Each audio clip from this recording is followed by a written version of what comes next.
জি, ইতিমধ্যে কিন্তু অন্যান্য দলের নেতৃবৃন্দরা কিন্তু অংশ নিয়েছে। তারা একে একে সবাই তাদের বক্তব্য পেশ করছেন।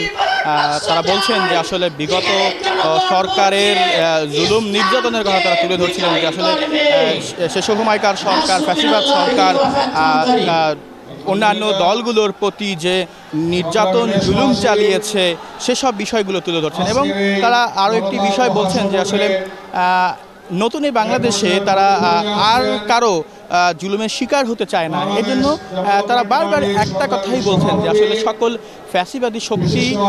ফ্যাসিবাদী বিরোধী শক্তিকে ঐক্যবদ্ধ করে সুন্দর একটি বাংলাদেশ তারা গড়তে চান।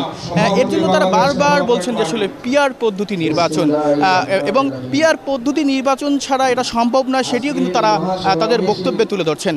এছাড়াও কিন্তু জুলাই গণঅভ্যুত্থানে অংশ নেওয়া যোদ্ধারা,